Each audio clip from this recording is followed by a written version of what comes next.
Good morning. আজ বরন্তি ছেড়ে বেরিয়ে পড়লাম অযোধ্যা হিলের পথে। তার আগে একবার বাবা বিহারীনাথের ওখানটা দর্শন করে যাব, তাই ওখানে হয়ে তারপরে আমি জয়চণ্ডী পাহাড় হয়ে সোজা বেরিয়ে যাব পুরুলিয়ার দিকে। চলুন, যেতে যেতে সব দেখাবো।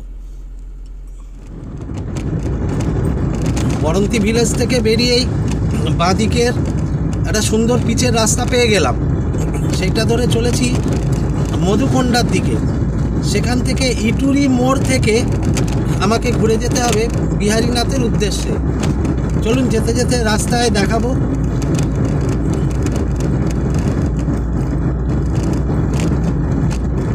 এই ডান দিকে একটা ফ্যাক্টরি আছে,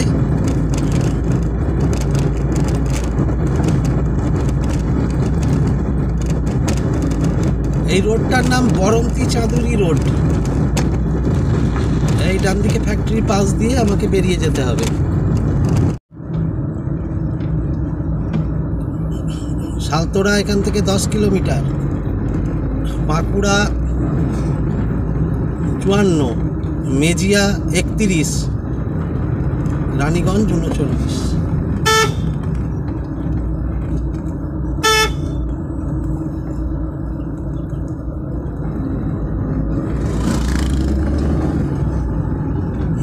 এখন আমি এই পুরুলিয়া থেকে বাঁকুড়া জেলায় ঢুকে পড়লাম, কারণ বিহারীনাথ হচ্ছে বাঁকুড়া জেলার মধ্যে পড়ে।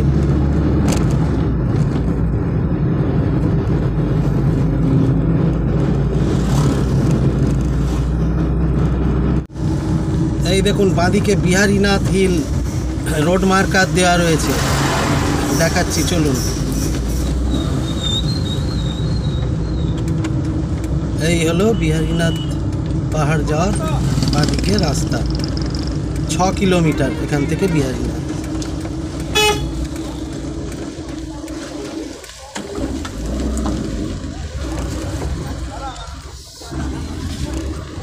ইটুরির বাজার, এবার সোজা চলে যেতে হবে 6 কিলোমিটার। আর আমি যে রাস্তা ছেড়ে দিলাম সেটা যাচ্ছে সালতোরা। এই মোড় থেকে সালতোরা আরও মোটামুটি 5-6 কিলোমিটার।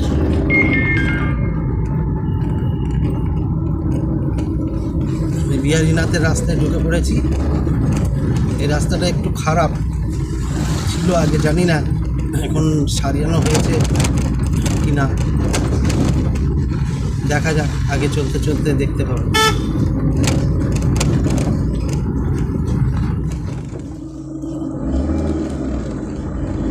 প্রায় বিহারীনাথের কাছাকাছি চলে এসেছি, আর 2.5 কিলোমিটার মতন বাকি।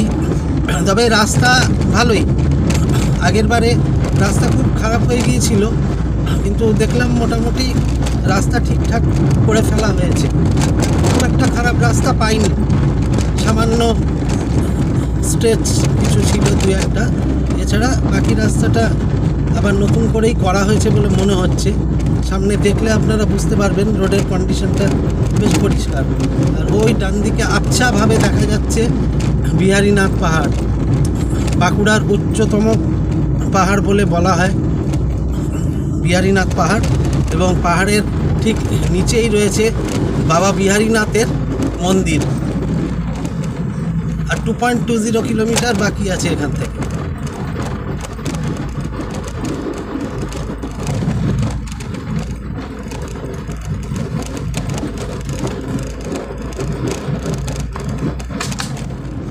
এই এবার আমার সামনে দেখা যাচ্ছে যে পাহাড়, সেটাই বিহারীনাথ পাহাড়।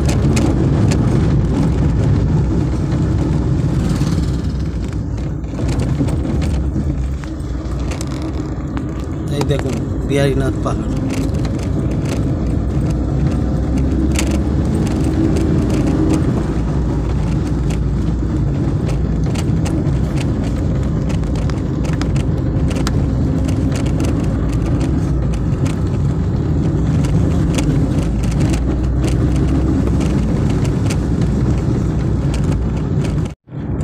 আমরা চলে এসেছি বিহারীনাথ। এই ডান দিকে হচ্ছে বিহারীনাথ ইকো ট্যুরিজম, দাঁড়ান আপনাদের দেখাই।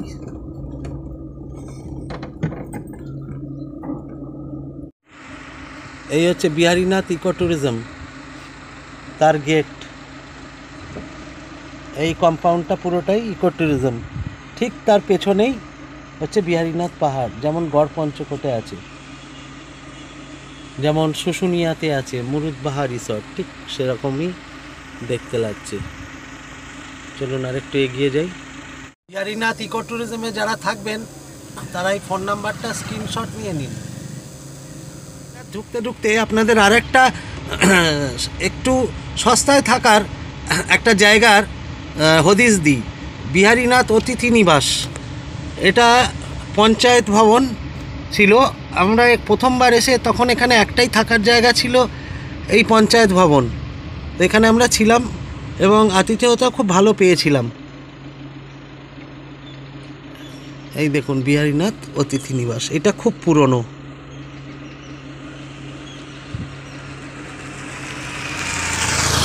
আর ওই সামনেই বিহারীনাথ পাহাড়। এটা নতুন আরেকটা গেস্ট হাউস সামনে তৈরি হয়েছে।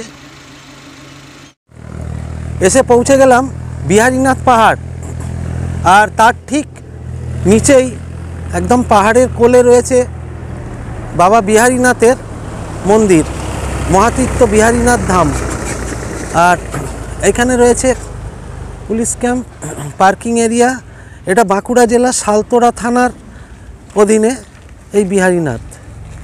সামনে বিরাট পার্কিং রয়েছে, তার আশপাশে পিকনিক স্পট রয়েছে, কিন্তু এখানে ডিজে বক্স ইত্যাদি বাজানো যাবে না। চলুন মন্দিরের কাছে যাই, তারপর পাহাড়টা দেখে নেব। মন্দির চত্বর, সামনাসামনি ব্রেকফাস্ট করারও জায়গা রয়েছে, তারপরে হচ্ছে মন্দির। বাবা বিহারীনাথের মন্দির চত্বর, ভেতরে ঢুকে দেখাবো। তার আগে নিয়ম শর্তাবলী একবার আপনাদের দেখিয়ে দিই, আপনারা এটা দেখে নিন। জুতা চটি বাইরে খুলে রাখুন।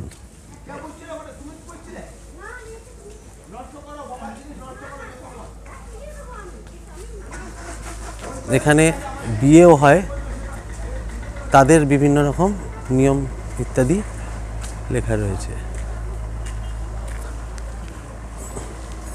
আর এই হলো বাবা বিহারীনাথের মন্দির। জয় বাবা বিহারীনাথ।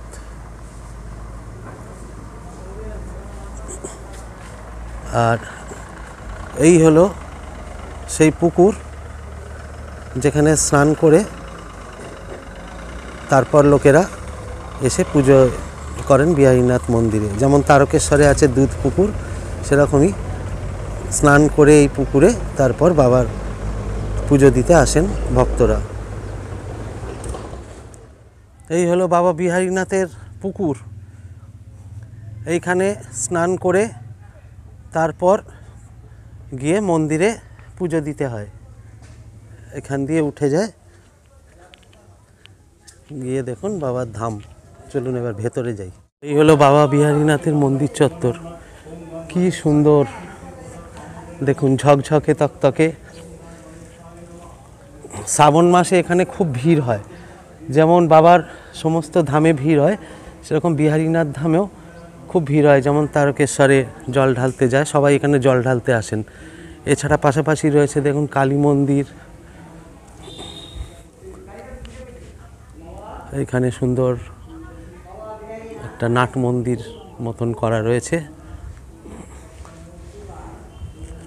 ওখানে হনুমান মন্দির রয়েছে। আর এই হলো বাবা বিহারীনাথের মূল মন্দির। চলুন মূল মন্দিরে ঢুকে দেখি। এই হলো বাবার মন্দিরের ভেতরটা, দেখুন কি সুন্দর করে সাজানো রয়েছে।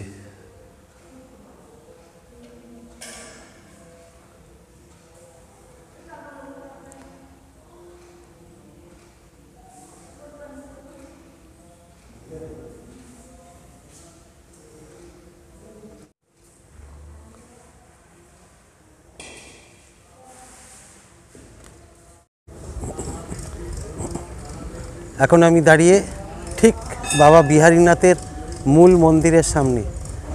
আপনাদের ঘুরিয়ে দেখালাম মন্দির, কেমন লাগলো কমেন্টে অবশ্যই জানাবেন। ওম নমঃ শিবায়, জয় বাবা বিহারীনাথ। এই বিহারীনাথ মন্দিরের ল্যান্ডমার্ক। আমি এসেছি মন্দিরের ডান দিক থেকে, ইটুরির দিক থেকে। আর এই রাস্তা দিয়েও, এটা একটা জঙ্গলের মধ্যে দিয়ে দারুণ সুন্দর রাস্তা, যেটা শালতোরা যায় এখান থেকে মোটামুটি 9 কিলোমিটার। আর এই পেছনেই হচ্ছে বিহারীনাথ পাহাড়। বিহারীনাথ পাহাড়ে ট্রেকিংয়েরও ব্যবস্থা রয়েছে, চলুন দেখি। Government of West Bengal, directorate of forest, Bankura north division, Biharinath eco tourism centre. Biharinath eco tourism centre.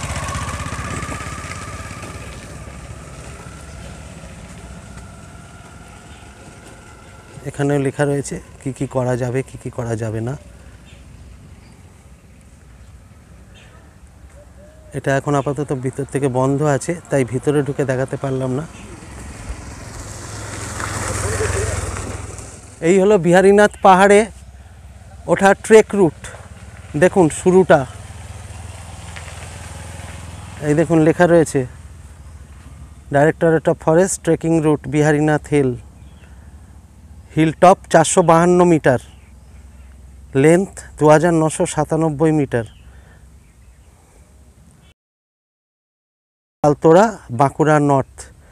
Contact number দেয়া রয়েছে, যারা ট্রেকিংয়ে ইন্টারেস্টেড আছেন তারা এই নম্বরে ফোন করে ডিটেলস জেনে নিতে পারেন।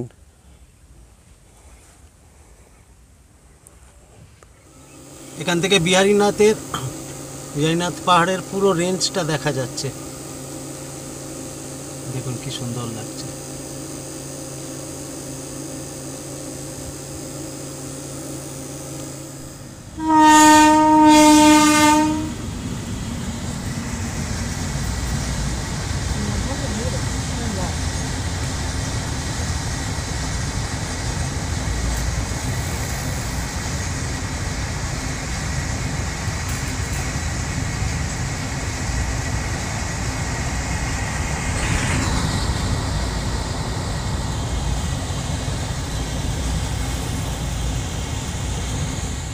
হাই দর্শক বন্ধুরা, এখন আমি এসে পৌঁছেছি জয়চণ্ডী পাহাড়। এই পাহাড়টা আমাদের সকলেরই খুব পরিচিত। এইখানেই সেই বিখ্যাত ছবি শ্রদ্ধেয় শ্রী সত্যজিৎ রায় মহাশয়ের হীরক রাজার দেশে শুটিং হয়েছিল। এইখানে আমাদের গুপি দাদা, বাঘা দাদা সবাই ছিলেন। আর মাস্টারমশাইয়ের চরিত্রে ছিলেন প্রয়াত শ্রী সৌমিত্র চট্টোপাধ্যায়। সেই থেকে এই জায়গা প্রত্যেকের চোখেই ভেসে ওঠে, আর জায়গাও খুব বিখ্যাত হয়ে উঠেছে। জয়চণ্ডী পাহাড়ে সত্যজিৎ রায়ের নামে একটা মঞ্চও আছে, সেটাও আপনাদের দেখাবো। চলুন আগে পাহাড়ের দৃশ্যটা উপভোগ করে নিন।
এসব খাবারের দোকান রয়েছে।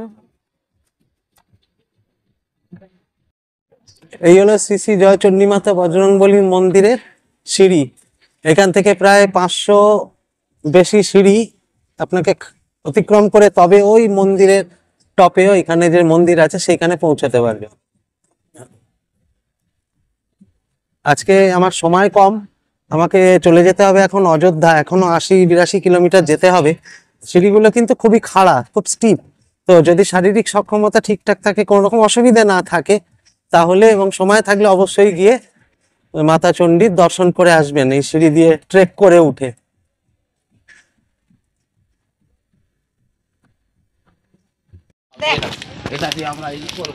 চলুন, মন্দিরে কিছুটা সিঁড়ি ওঠার পর রাস্তাটা কিরকম ভাবে উঠে গেছে, কতটা স্টিপ, সেটা আপনাদের একটুখানি দেখিয়ে দিই। এখানে চা, জল, শরবত সবই ব্যবস্থা আছে। তবে পাহাড়ে ওঠার সময় অবশ্যই জল সাথে রাখবেন এবং খুব ধীরে ধীরে আস্তে আস্তে উঠবেন, সময় নিয়ে। দেখুন কি লেখা আছে, পাহাড়ে আগুন লাগাবে না।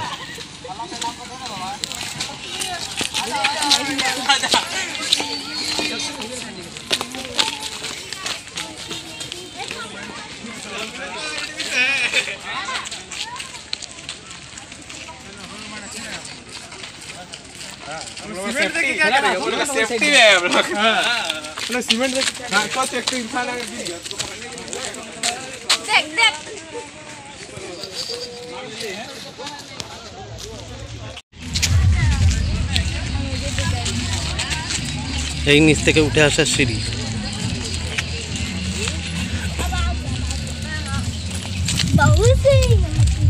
এই জায়গাটা পর্যন্ত মোটামুটি হালকা ফ্ল্যাট সিঁড়ি আছে। এরপর থেকে শুরু হলো স্টিফ সিঁড়ি এই জায়গাটা থেকে।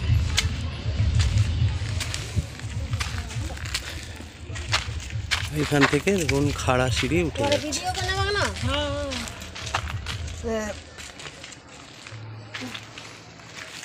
এখান থেকে খুব ধৈর্য ধরে আস্তে আস্তে আপনাদের উঠতে হবে। এখান থেকে স্টিপ পাহাড় শুরু। ঠিক আছে, আমি এই পর্যন্তই হেঁটে এসেছিলাম, এবার আমি নিচে নেমে যাচ্ছি। আপনারা চাইলে একদম ওপর পর্যন্ত গিয়ে জয়চণ্ডী মাতার দর্শন করে আসতে পারেন। জয়চণ্ডী মাতার ছবি পাওয়া যাচ্ছে, ছোট থেকে বড় সব ধরনের ছবি রয়েছে।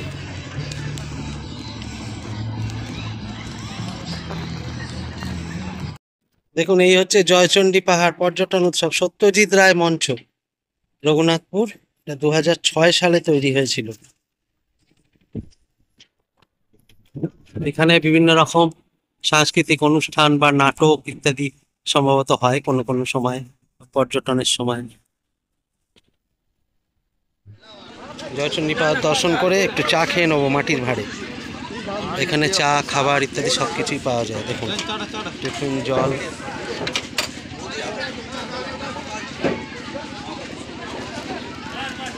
এই চা কত?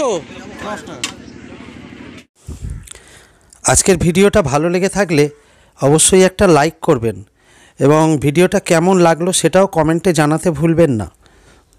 আর আমার চ্যানেল ব্লগার সুব্রততে সাবস্ক্রাইব করে আমার পাশে থাকবেন এবং ভিডিওটা শেষ পর্যন্ত দেখার জন্য আপনাদের প্রত্যেককে আন্তরিক ধন্যবাদ জানালাম।